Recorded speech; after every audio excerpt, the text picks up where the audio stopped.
मित्रों,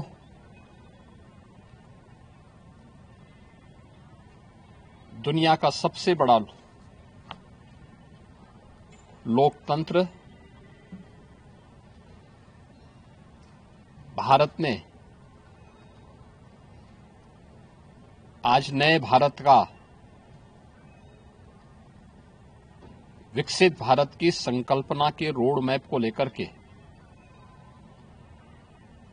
अपना नया बजट देशवासियों के सामने प्रस्तुत किया है। मैं सबसे पहले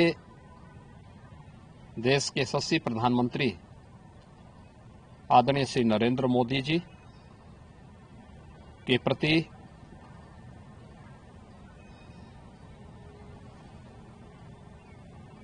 इस बजट को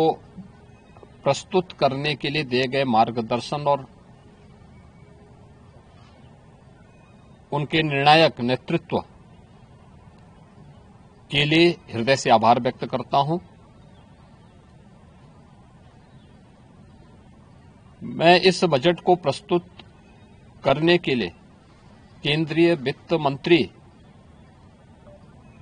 माननीय श्रीमती निर्मला सीतारमण जी को हृदय से अभिनंदन करता हूं, प्रदेशवासियों की ओर से उनका धन्यवाद करता हूं। 145 करोड़ भारतवासियों के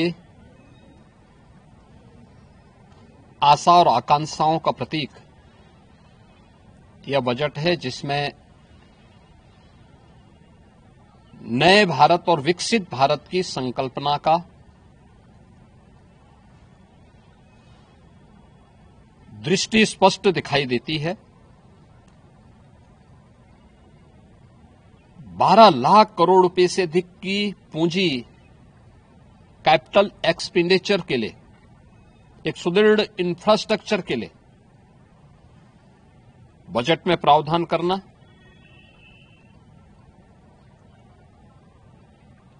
सात रेल कॉरिडोर के निर्माण के लिए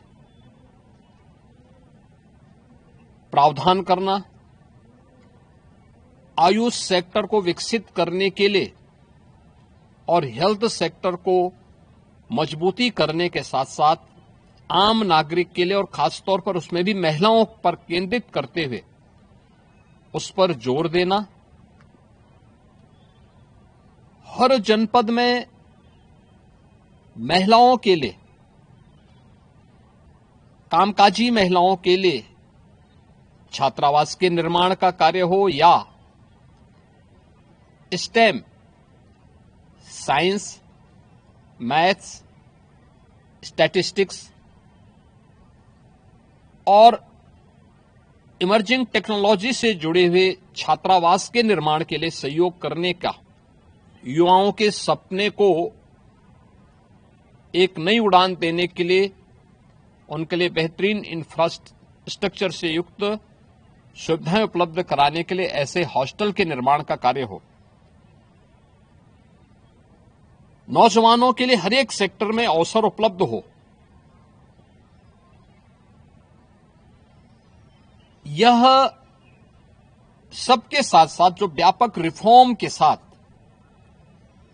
अलग अलग सेक्टर में रिफॉर्म को लेकर के जो बजट प्रस्तुत किया गया है, यह आम नागरिकों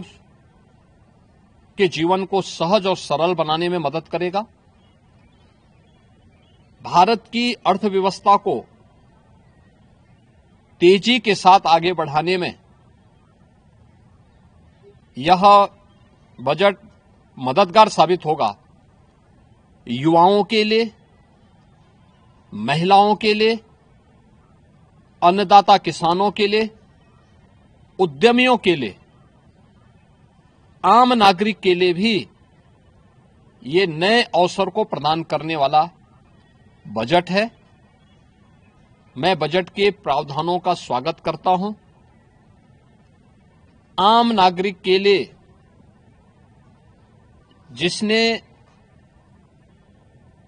बजट के लिए जो बड़ी आशा भरी निगाहों से जो व्यक्ति देख रहा था, खासतौर पर मध्यम वर्गीय परिवार, गत वर्ष देश ने जीएसटी रिफॉर्म को देखा है, आम नागरिक उसका लाभ लिया है। इनकम टैक्स एक्ट को अप्रैल से लागू करने की घोषणा, उसको सरलीकृत करने, हर व्यक्ति आसानी से अपने रिटर्न को भर सके, इस दिशा में उठाया गया कदम भी स्वागत योग्य है, जिससे अधिक से अधिक व्यक्ति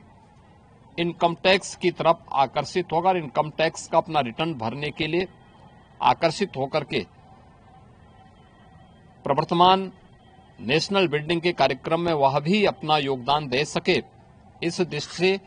यह अत्यंत महत्वपूर्ण कदम है। मैं कह सकता हूं कि यह बजट समाज के प्रत्येक तबके को, युवा हो, महिलाएं हो, अन्नदाता किसान हो, उद्यमी हो, इन सबको ध्यान में रख करके बनाया गया नए भारत का, विकसित भारत की तरफ अग्रसर हो रहे भारत का एक स्थिर लेकिन तेज गति से बढ़ने वाली अर्थव्यवस्था के रूप में प्रस्तुत करने वाला एक बजट है। मैं इस बजट के सभी प्रावधानों का हृदय से स्वागत करता हूं। आदरणीय प्रधानमंत्री जी के प्रति आभार व्यक्त करता हूं। केंद्रीय वित्त मंत्री जी को इस बजट को प्रस्तुत करने के लिए, जो कर्तव्य भवन से प्रस्तुत किया गया पहला बजट है, इस बजट के लिए भी उनका हृदय से उन्हें बधाई देते हुए हृदय से धन्यवाद देता हूं।